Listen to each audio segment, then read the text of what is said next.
మీరు ఎప్పుడైనా పక్షుల్ని చూసారా? ఎలా అయితే మనుషులు వారి సంతానానికి జన్మనిస్తారో అలాగే పక్షులు గుడ్లు పొదిగి పిల్లల్ని చేస్తాయి. అలా పొదిగిన గుడ్ల నుంచి గుడ్లు పగిలి పిల్లలు బయటకు రాగానే పక్షులు వాటిని శ్రద్ధగా చూస్తాయి, భద్రంగా కాపాడతాయి, వాటి ఆకలి తీరుస్తాయి, ఎంతో దూరం నుంచి ఆహారాన్ని సేకరిస్తాయి, వాటి ముక్కుతో పక్షి పిల్లలకు ఆహారాన్ని పెడతాయి, దగ్గరుండి చూసుకుంటాయి. కానీ పక్షి చేయగలిగే ఒక పనిని మనిషి ఎప్పటికీ చేయలేడు.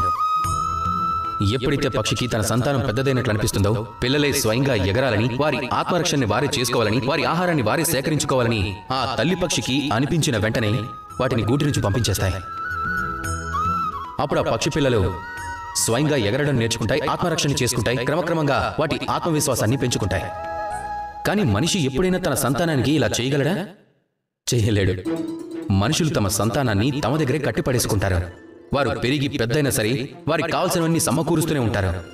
వారు చెప్పే మాట ఒక్కటే, ఆ పిల్లలకు తను పాలకున్నని, తనని కాపాడటం నా కర్తవ్యమని అంటుంటారు. కానీ కాదు. అలా అనుకున్న కొద్దీ వారు క్రమక్రమంగా వారి సంతానానికి వారి శత్రువులైపోతారు, వారి వికాసానికి శత్రువులైపోతారు. మీరు మీ సంతానంలో పిల్లలు పెద్దయ్యాక కూడా వారిని ప్రేమించాల్సిందే. కానీ పక్షిలాగే కఠినంగా కూడా ఉండాల్సి వస్తుంది. అప్పుడే వారికి వికాసం పెరుగుతుంది. వారి బాధల్ని వారు పడనివ్వండి, జీవితం ఇచ్చే అనుభవాల్ని వారు తెలుసుకోనివ్వండి. అప్పుడే వారు ముందడుగు వేయగలుగుతారు. ఒకవేళ మీరు అలా చేయలేకపోతే ఆ సంతానమే మీకు భారంగా మిగిలిపోతారు. అంటే మీరు వారి ఎదుగుదలకి జీవితాంతం ఆటంకంగా మారిపోతారు. మీకు అలా చేయడం ఇష్టమని నేను అనుకోవడం లేదు. ఏమంటారా? రండి నాతో కలిసి ప్రేమగా పలకండి, రాధాకృష్ణ.